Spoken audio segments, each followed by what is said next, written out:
Good morning, everybody. Hello, hello. How are you? How's everybody feeling? Welcome to Las Vegas. Are there any total newbies here? Raise your hand. Very good. You're the ones I'm worried about. Just kidding. Welcome to the 2.0 Health Conference. We bring this conference twice a year to Las Vegas. It is just an amazing, amazing experience. The next couple of days are going to be about learning so much knowledge, education, learning about new trends in the industry, and of course, networking, both professionally and personally. And last but not least, we are going to be recognizing each and every one of your contributions to the health industry. My name is Melissa. I'm not sure if I said that. I think I did. Welcome again to this conference. From a personal note, thank you to each and every one of you for all that you do in the health industry. I can't imagine the obstacles that you've all had to overcome the last couple of years. So especially, I should say, the last couple of years. So thank you from my heart to yours. We're honored to have you all here today, gathered together in support of improving health around the world. This conference is an opportunity to learn more about global health, explore different approaches to make improvements, and exchange ideas with each other. Let's take this time to continue advancing our collective mission of promoting healthier lives for people everywhere. Before we get started, a couple of little nice tidbits. We are going to be having a wonderful buffet lunch. If any of you experienced the breakfast, quite yummy. That's going to be in Jasmine D room. That's right across the way. Also, the restrooms, again, make a right out of here. They're very close right across the way. We do have coffee and water in the Jasmine D room, as I know a lot of us are getting our sleep schedules on track and getting used to the new time zone, so keep that in mind. We got you. We got your back. How many of you, this is not your first Health 2.0 conference? You've done this conference before. Show of hands. All right. Is that one? Very good. Okay, well, this is going to be just an impactful, again, very great couple of days. So something we like to really help you do is maximize your exposure here, the connections that you'll be forming and making, again, both professionally and personally. Show of hands, how many of you are on social networks? Anybody? Yes. How can you not be these days, right? Who is on Facebook? Facebook, very good. Who is on Instagram? Instagrammers? Instagram for me is where I stalk. I don't post, I just stalk. Celebrities, people from the past, all that good stuff. Anybody have Twitter here? Show of hands. All right, very good. And last but not least, this is the golden one, LinkedIn. There we go. All right, guys. We want to encourage you to use the hashtag while you're here for your pictures, for all of your wonderful photos you'll be taking. The official hashtag is health, the number 2, conf, because of course conference was way too long for everybody. You're busy, we're busy. So hashtag health, the number 2, CONF. Please make sure to put that on all of your posts and pictures so that, again, we can help show you off. We can share your photos. Some of our event coordinators will be looking to, add that to our websites and LinkedIn to, again, just help maximize this event and all of you. If you guys have any questions about anything during the next couple of days, please feel free to come see me. I'm here to help. I'll be sitting on that little corner with my cup of coffee.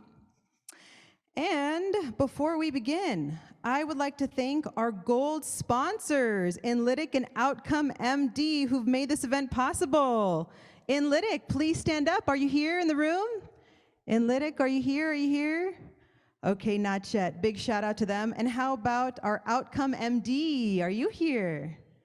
Nope, not yet. Okay. Well, big shout out to them for making this event possible. Okay, well, let's get this party started. With this, I'd like to introduce our first topic of the day, 100 Years of Psychiatry, Change and Challenges. In this session, the panelists will look at psychiatry's incredible evolution over the past century, from its roots to evidence-based treatment approaches. They will explore how far psychiatry has come, as well as where it's headed in the future.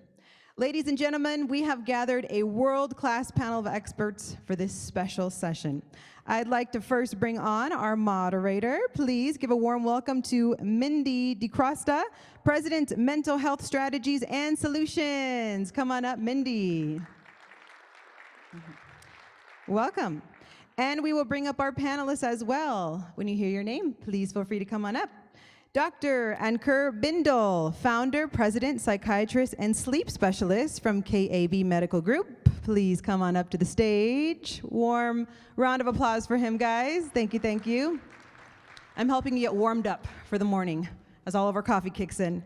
Next panelist, please invite to the stage. I'd like to invite Mary Long, Integrative Medicine Practitioner from Deliberately Delightful, LLC. Here she comes.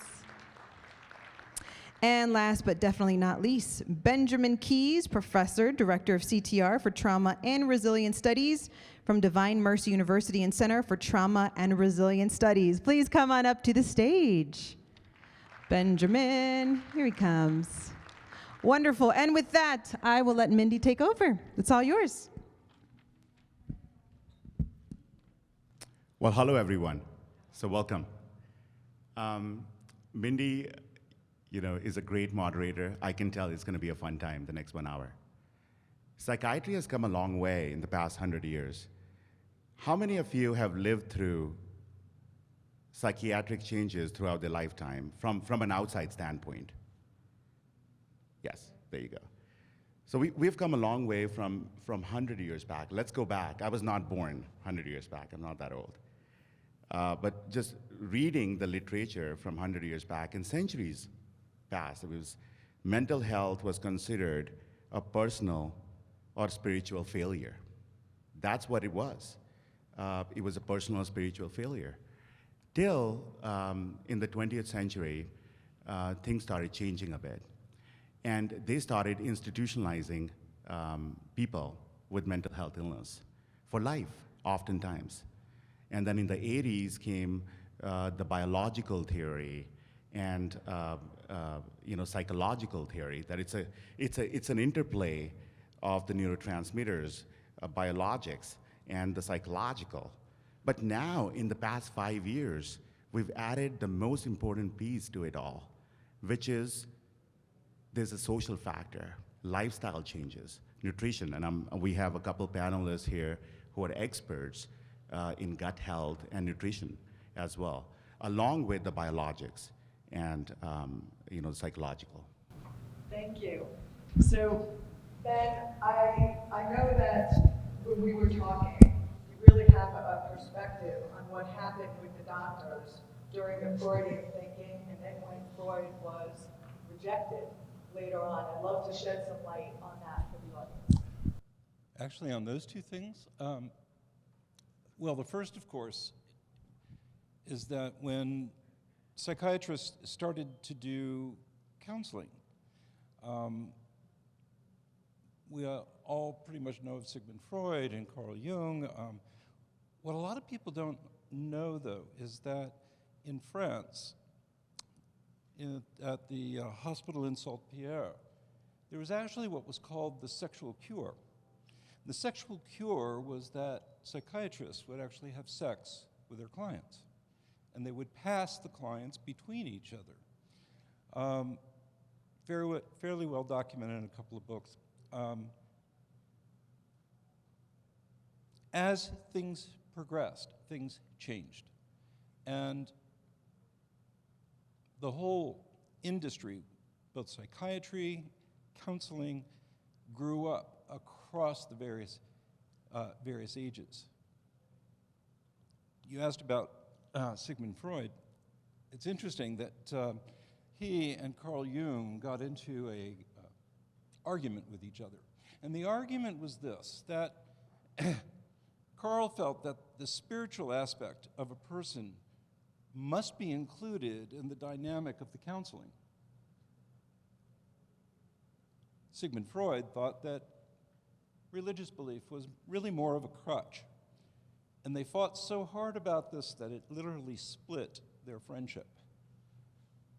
But over time, many of Freud's theories were first debunked, but now you're seeing a huge resurgence of it, particularly in the area of trauma, because his theories about hysteria were actually the early foundation for what we're now calling dissociation. Thank you. And where that brings us to are four main therapies as they developed over time.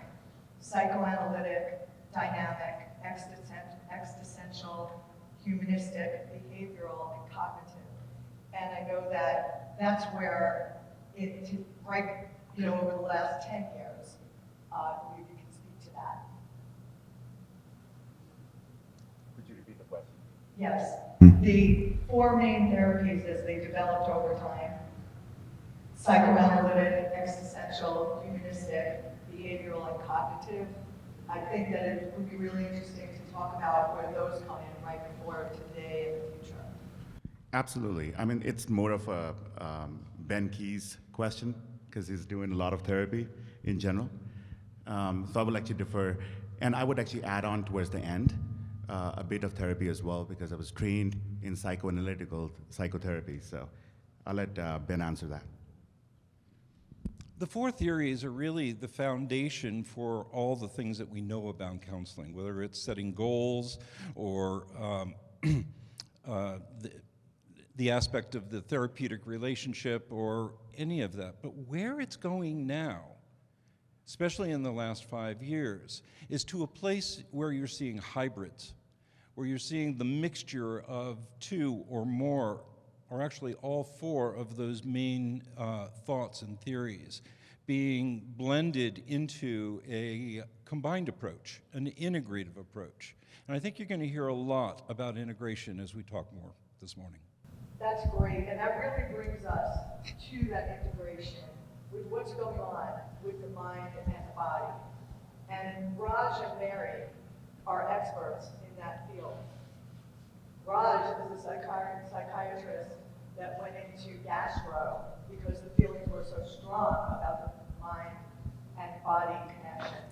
And Mary has a very strong background in integrative medicine, data, and engineering research. So I'd love to hear your perspective on how important gut health is to really healing the body and the mind. Mary, Raj, first. Thank you. Thank you, Mindy. Thanks for everyone for being here. I hope none of you are actually practicing the sexual cure.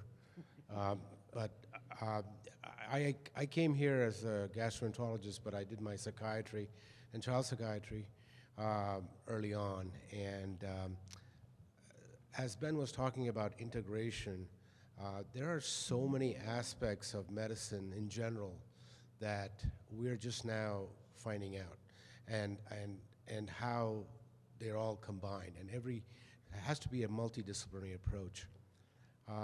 Speaking about gut health, people may not realize that we have a microbiome in us with 7 trillion bacteria.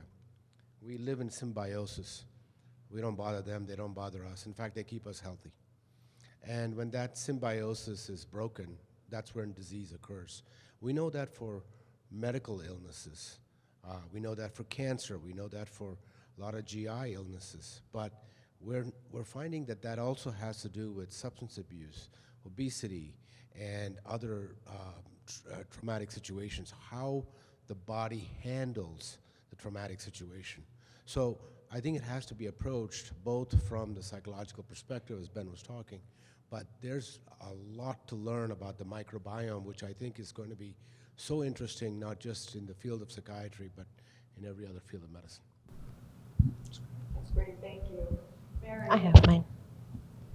if you could add a little to that perspective as well on just the importance of the habits and the data and research that have been done on people that are trying to heal mentally and combining the psychiatry, psychology with what's going on in the body.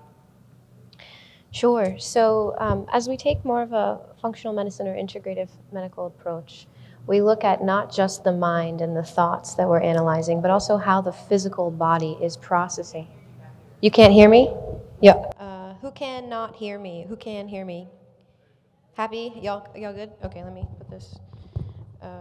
Maybe I'll come a little closer. Okay, that's better. So, hey guys. All right, good morning everyone. So, My name is Mary, and I'm here to speak to you about integrative medicine, a more functional integrative medical approach, and how we can look at the data and analytics to actually support these sorts of philosophies. And so coming from Raj, who is the psychiatrist turned gut health expert, what we're discussing is the importance of nutritional psychiatry and the functions of the body's, for example, waste processing.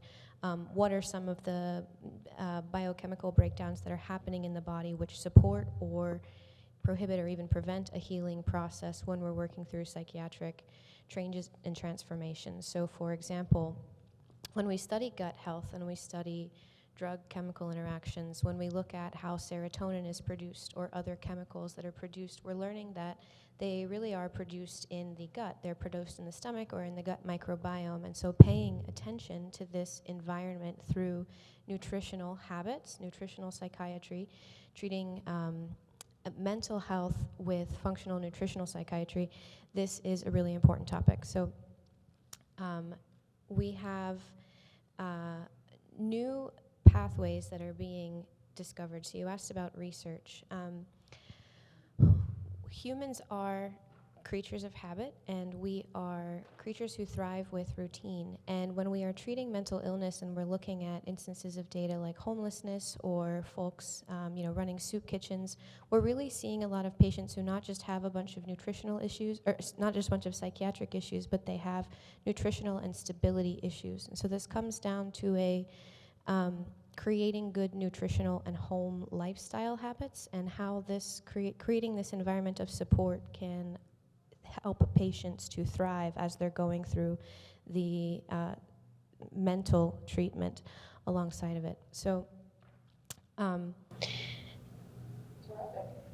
No, thank you. That's really this is so exciting, because when you think of this, the fact that everything you do in life plays into your mental health, your nutrition, your lifestyle, the people that you're with, the stress level, all of it plays into mental health.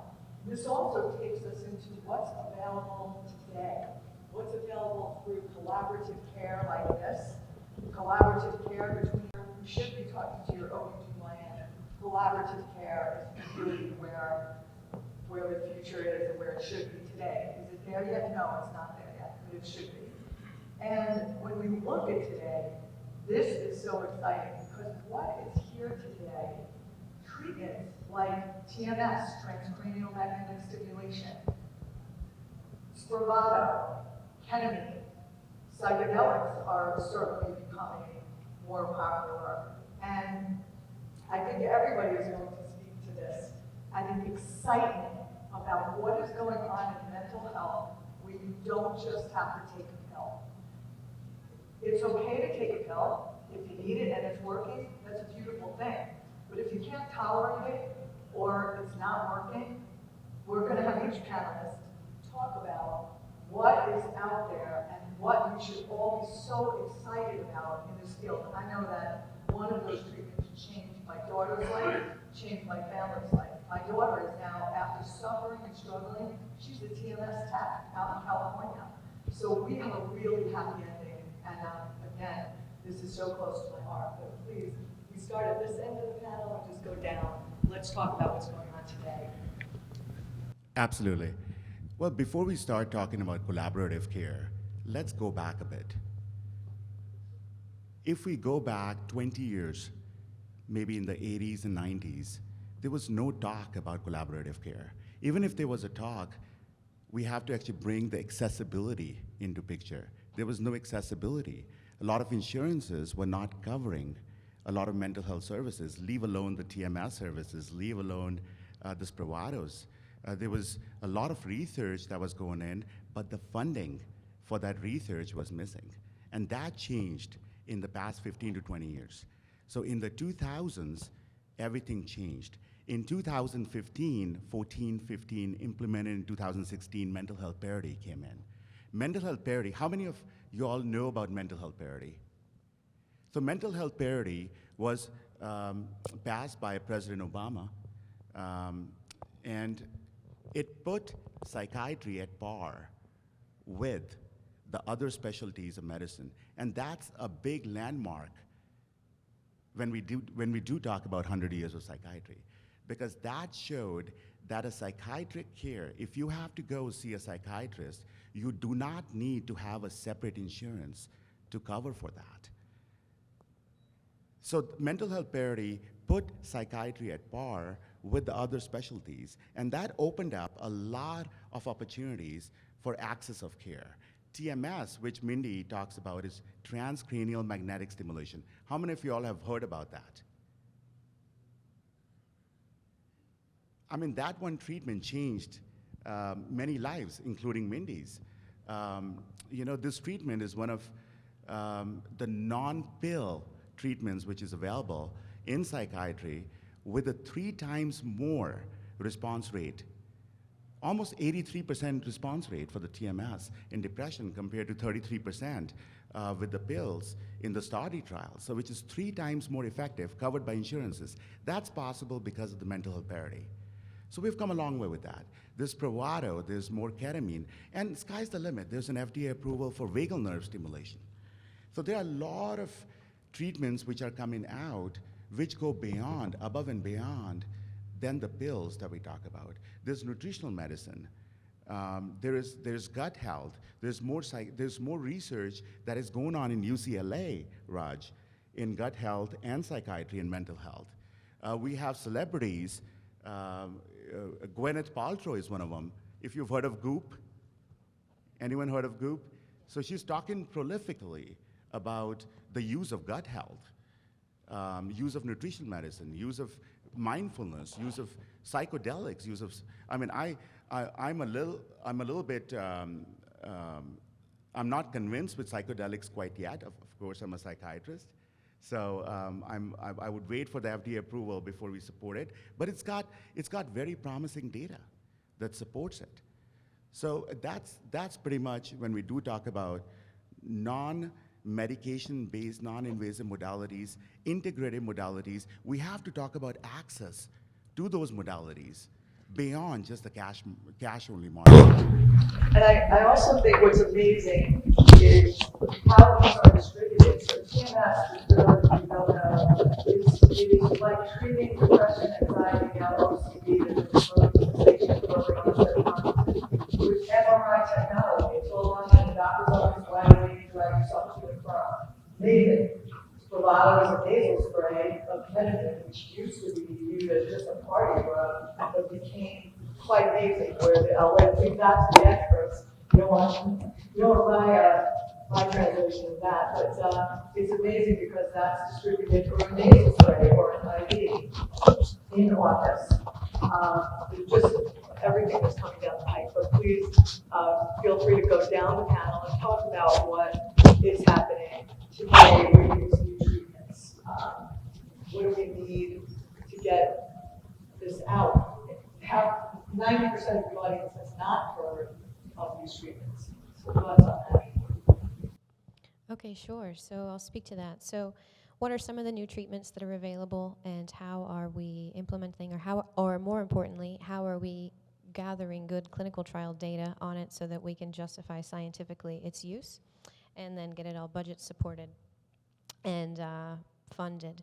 So this morning I met with someone from Vital eCare, two persons actually, and then another guy. But one of them is speaking on the panel later today, and so I bring this up because he's the Chief Medical Officer at Vital eCare. And what he mentioned, and I agree with him thoroughly, so I want to plant this seed for later when you watch his panel discussion, is that one of the biggest needs that we have is this interoperability. We want to join platforms together, and I'll let him speak on his panel. Sounds like he's done it beautifully, but I call support to this, and I say we need more of it. But so I think his name is David Sklar, Chief Medical Officer at Vital eCare. But so what he was talking about was gathering data across all of the different platforms, as also Ben mentioned and as Ankur mentioned. We need the different doctors to coordinate. So your OBGYN should be coordinating with your gastrointestinologist, should be coordinating with your general physician.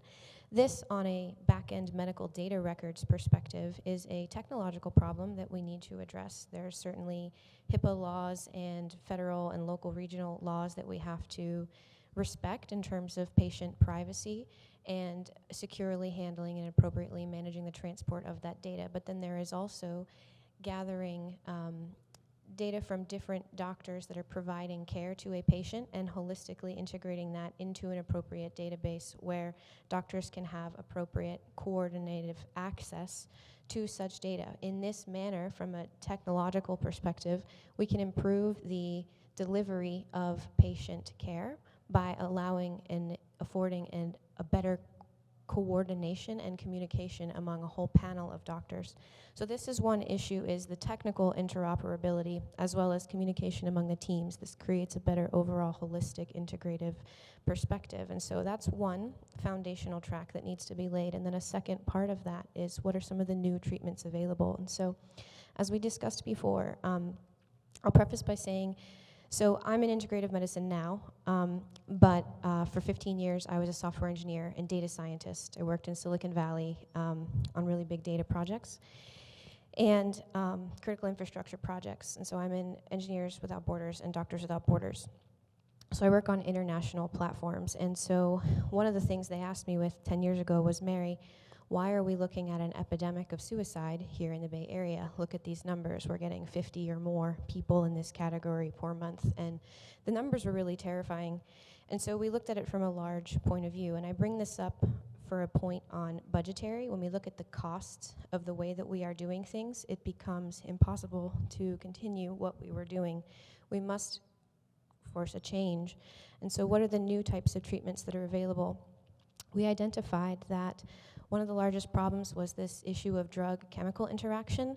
When we have, I can let the gastroenterologist speak on the interactions of drugs, but when we have patients going to the ER room when they're having a mental episode, and the first line of defense is to give them a Xanax or some other relaxation or potentially an opioid or something, and then they go through this chemical cycle, they end up exacerbating the problem a lot of time. It's not. That's exactly where we wanted to go next, which is what's going on with that crisis and what's going on, Raj, with, then you can take it first if you want to pass it out, whatever's easier for you, but here's right where we are today. What's going on when you get to that ER, when you get with a mental issue and you're handed, whether it be pills or you're getting treatments for anxiety that they don't need to give you because you're just anxious, you're not having a heart attack, you don't need any treatment, you don't need all of that. That please speak to that. There's also other things going on in other areas of psychology and psychiatry. For instance, Daniel Lehman's work with ADHD, using SPECT scans as a way of identifying where the problems are, where the issues are, and then medicating both naturopathy and medication to be able to be far more specific in making changes with that within the individual. Francine Shapiro's EMDR, we've been hearing about a lot, but at this point, the evidence is in. It's a best practice for working with trauma because it reduces the symptoms of PTSD or eliminates them, depending on the client, very, very quickly, very, very rapidly, and allows the person to process through much faster. Virtual reality is another one that is up and coming. The research is amazing with that. I'm about to be involved in a study that's looking at basically using virtual reality as a way of setting off the implicit memory, which is where in trauma, it's the area of the brain where everything is stored. That's the horror and the difficult emotions. And it's also where sort of the recovered memory issues come in, because the only way that is released is if it's triggered. Well, what if we can use VR to trigger it? It would speed up the process of recovery, and it would speed up the ability for that person to work through those issues and live a functional life.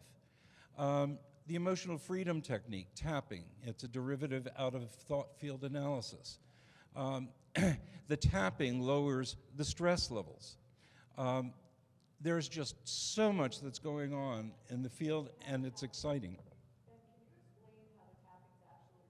Yeah, it's what's called bilateral stimulation, where you're tapping back and forth. Right brain and left brain are being integrated, but at the same time, you're tapping on the Chinese U points that are the same thing that's being used for acupuncture or acupressure.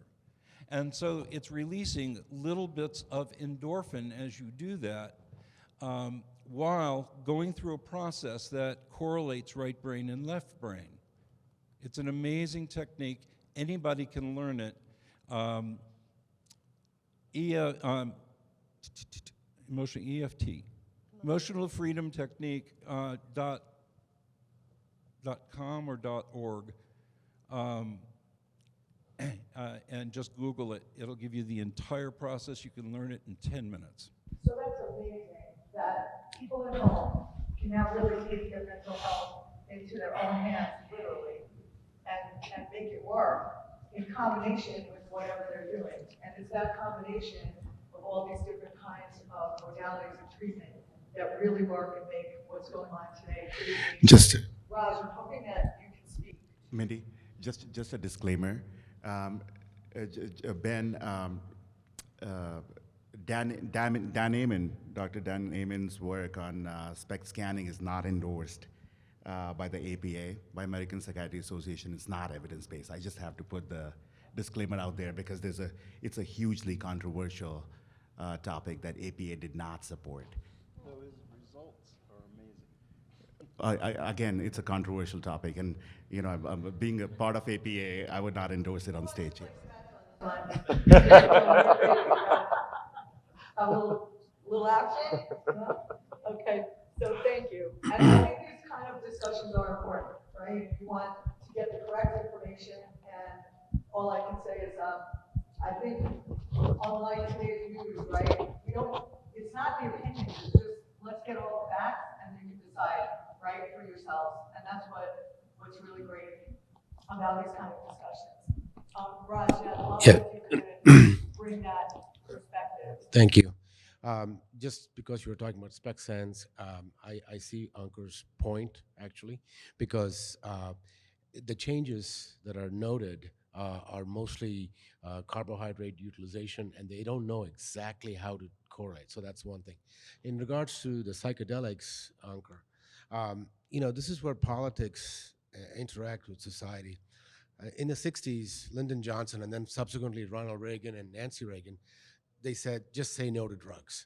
There were exciting research in psychedelics being done with LSD, exciting research. And it actually is not addictive like heroin or cocaine or alcohol. And they have had now studies where you give one dose of a trip or psychedelic trip and it lasts 6 weeks. So, and I think it's going to be approved in Colorado. So there are things that was subdued because of politics. And now we're seeing that maybe we should have explored this a lot earlier than we're actually doing now. There's also interaction with politics in regards to Obamacare and how these are actually implemented. I've had the experience in being in leadership roles in implementing the ACO structure and accountable care organization. And it's a vertical structure that goes right to the tertiary care. And the tertiary care is the highest cost center.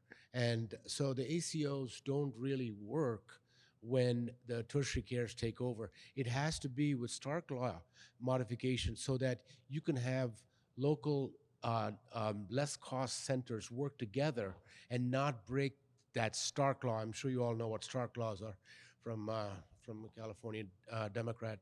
But so we find that even with mental health parity, now Dr. Ankur may be nice and he sees a lot of patients with insurance, but a lot of providers don't take insurance anymore because even if you have parity, you're not getting paid what you should be getting paid. The RVU model, let me tell you, I moved into gastroenterology, and I could spend 3 hours investigating, and I did. This really rare anemia a patient had. I spent all this time investigating. And then I did a 5-minute upper endoscopy. I made more money doing the endoscopy. So the RVU model is still not fair to people in the mental health field. So even though you have access, patients still have to pay out of pocket because a lot of providers don't take the care, don't take the insurance. To the supply and demand, there is such a big and wide demand for mental health. There are not enough providers. The schools are, right now, the numbers are flipped on their head for how many people in high school, grade school, and colleges are well, and how many people are really not okay. Huge. Numbers are completely backwards from what they were between the pandemic, the social unrest, what they're going through, the school shootings. These kids are a mess. And we, as professionals, need to be able to help them. So schools need to do something. More platforms for telehealth and things, which we all work on. And yeah, Mindy, if I may also, we talk about gut health. You're all my cohorts. We used to have peanut butter jelly sandwiches in high school and school. Nobody dropped dead. Now you cannot have peanuts in schools or airplanes. Why? There's a fundamental change in our microbiome that has increased our affinity to getting these allergies and very, very bad reactions and disease, cancers. And mental health is in that formula. And what you don't want to hear about is from the big companies who make all these processed foods, et cetera, et cetera. In India, we had no incidence of colon cancer or IBD, inflammatory bowel disease, Crohn's disease, none. Because, in the past, it used to be that vendors used to come to the home, they'd sell fresh vegetables, fresh eggs, fresh milk. You had to boil the milk because it's not pasteurized. And you only ate, nobody had a refrigerator. You only ate what you ate and then discarded it. Fresh food. And now they have studies in Europe just on refrigeration. Your juice or milk may say good till January. That's where the problem is. No, that's really interesting. I think everybody on the planet wanted to know, where did the peanut allergy come from? I cannot tell you how many people say that when they're getting on the plane, right? They want to know, how did all of a sudden, right? Where did this come from? So thank you for explaining that as well. Sure. So I heard you bring up a lot of points about what schools are needed, like how maybe, address this for a moment because we haven't touched on this topic, is there is a large need for, again, we're thinking about the future of mental health care. So if we do what we did before, we're going to get the same results. We'll get what we've always gotten. So we do something differently, we'll maybe achieve different or better results. So I just wanted to quickly speak to some ideas for actionable items that we can implement that are relatively cheap or low cost. They're affordable solutions. Is, for example, EFT, yoga, meditation, these sorts of classes. And I'll just propose a simple idea of how can we better institute mental health support in schools. So the old sort of traditional model is to have a one-on-one psychiatrist or therapist that kids can leave from the classroom and go and have a one-on-one chat, or maybe they have an IEP or an individualized education plan or something like this where they have a special caregiver, but that's not for everyone. And what do we do with the masses? So what if it's something as simple as instituting 20 minutes of meditation in the morning homeroom class followed by 10 to 15 minutes of journaling and a stretch and a water? Like, what if it's literally that simple and it's just getting coordinated schools of people care and instituting a trainable behavior that is repeatable every day at 8 a.m. They walk into first period or homeroom class. They sit with the teacher. They have a yoga class or a meditation or some theme for the day. They journal. They open up. They normalize sharing, providing positive social feedback for even being open and vulnerable in the first place, which I think is one big cultural shift we need to make.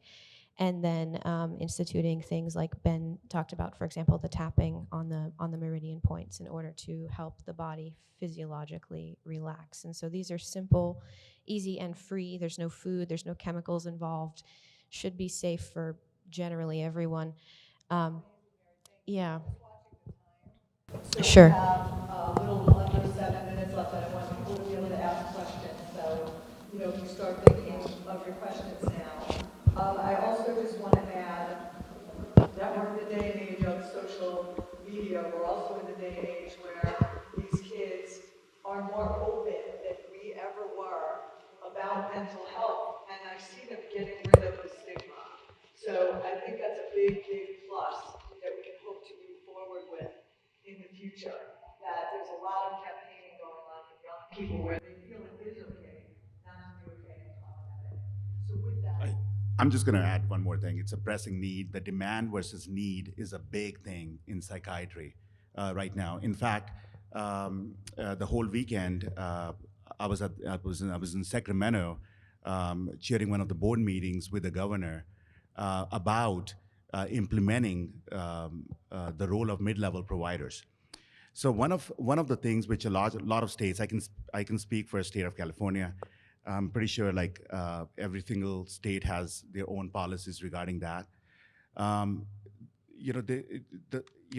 We break down the care into two components. Mary spoke about emotional well-being, which is prophylaxis, a step before mental health. Then we talk about mental health. What if you have a crisis?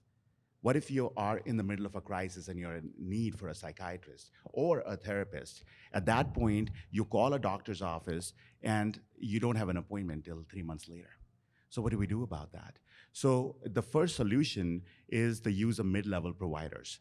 When I talk about mid-level providers, is utilizing more physician assistants, nurse practitioners, and allowing those nurse practitioners to practice independently after attaining optimal and adequate education regarding that.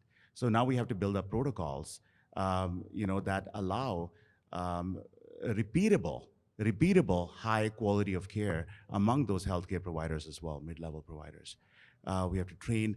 I mean, we talk about increasing the number of psychiatrists. It's not financially viable. 85% of the residents that are trained in an ACGME accredited facility is funded by the CMS. Is that right, Raj? It's funded by Center of Medicare and Medicare Services.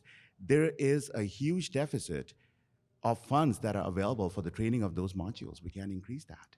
So legislation-wise, number one, mid-level providers, and B, having the legislation supporting the movement by allowing telehealth. That's the way to go.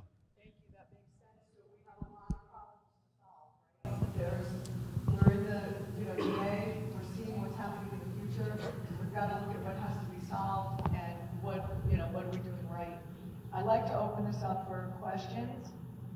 And if anybody has any, if you just raise your hand, stand up, and speak to the panel, that would be great. Any questions? Yes. Hi, I'm the mother of 2 teenage daughters, and they are addicted to playing video games, especially since the pandemic started. How do you break through to this teenage population who is always on YouTube or playing video games? Okay, so who wants to take that? 3 minutes left, so. I'll take part of it. I think to break through something like that, you've got to be able to, internally to the family, create activity that doesn't involve the video games. And that's hard to do because it means also some of your time needs to be diverted to spending that time in ways that are creative, that will draw their attention and draw their interest, and do that on a regular basis, which takes you out of your normal pattern, but it's something that needs to be done. I'll also speak on that. I want to share from a tech perspective. I'll say, like I said, I came from Silicon Valley working in tech. I used to work for SAP Labs. And one of the things specifically that we were doing when we found here's a large data set of students or teens, youth, who are negatively impacted by the use of social media and all this, they said, how can we as engineers address this in the field? And so what are we doing behind the scenes in big tech in Silicon Valley? For example, we started a research project more than 10 years ago where we were looking at text and conversational analysis, sentiment analysis. So this is where we get into big data analytics and machine learning, which is going to be some of the topic of the next panel about artificial intelligence. So I'll lead us into there with this segue, is that, for example, some of the things we do is research interactions online. And so they're given qualitative scores, emotional content, violence content, we can predict physiological and emotional and large-scale social and psychological responses, including predictive analytics for like mobs or crisis or violence response. So this can even get into like police or disaster coordination. You can do a lot of big data social analytics on social media, and there are tools that are being developed. Yeah. But thank you, that's great. And Yeah. anybody that wants to speak to somebody afterwards, I'm sure. Yeah, just And they have time to be available. Any other questions? Yes. Yes, you. I'm sorry, I can't see you.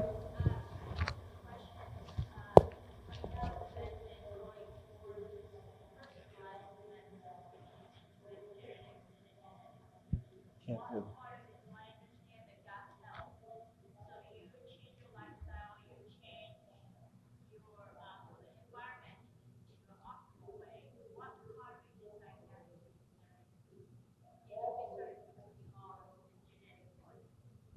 So for those who couldn't hear, you're asking what part of it is psychiatric and is combined with adult gut health.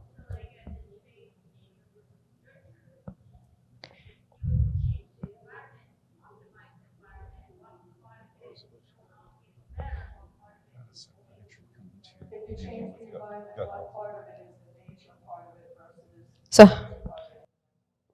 So how much of it is genetic? In other words, when you've already addressed the environment and the food, you want to talk on that, Raj? So, they've done Minnesota twin studies, and they talk about environment versus what you were born with. I'll tell you a quick, okay, really quick. People will be interested to hear there are studies being done with rats. Now, get this: you see a family, overweight father, mother, overweight daughter, son, and you say, well, they all probably eat the same thing, and that's why they're all overweight. Well, they did studies where they took the poop of obese rats, fed it to thin rats. Thin rats became obese.